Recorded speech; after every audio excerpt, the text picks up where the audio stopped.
পঞ্চগড় রামেরডাঙ্গার কুখ্যাত মাদক ব্যবসায়ী জাহাঙ্গীরকে সপরিবারে উচ্ছেদের দাবিতে মানববন্ধন।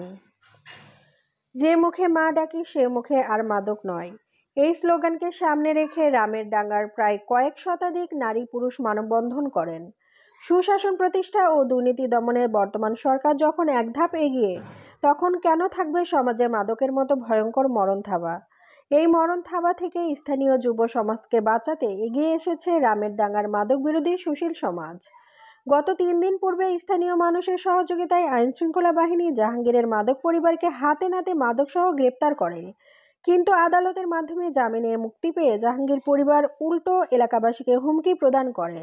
তারই প্রেক্ষিতে বুধবার সকালে কেন্দ্রীয় শহীদ মিনার চত্বরে রামেরডাঙ্গা এলাকার স্থানীয় মাদক বিরোধী সুশীল সমাজের সকল শ্রেণী পেশার মানুষ এলাকা থেকে এই কুখ্যাত মাদক ব্যবসায়ী জাহাঙ্গীরের পরিবারকে হঠাতে মানববন্ধন করেন। মানববন্ধন শেষে পঞ্চগড় জেলা প্রশাসক বরাবরে স্মারকলিপি প্রদান করা হয়। আপনারা সবাই নিরাপদ থাকুন, মাদক মুক্ত করুন। আসসালামু আলাইকুম ওয়া রাহমাতুল্লাহ। সময় ধরে দিবে কোর্টে, এখন কোর্টের বিষয়টা তো এনারা দেখতে পারবে না, বুঝতে পারছেন? এই বিষয়গুলো একটু চিন্তা ভাবনা করে কথা বলবেন। আর আমি বলি, আমাদেরকে যেভাবে প্রশাসন আমাদের সহযোগিতা করছে, আমরা আরো চাই ওনারা আমাদেরকে সহযোগিতা করুক।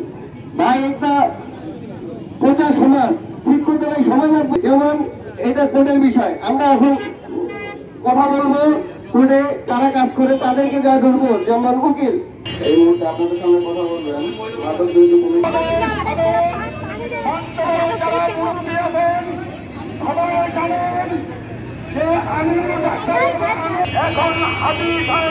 দুই একটা ডেট তারা কোনো আইনজীবী যেন প্রেস করে তারা যারা জামিন না পায়, এটা আমরা একটা ব্যবস্থা দেবো।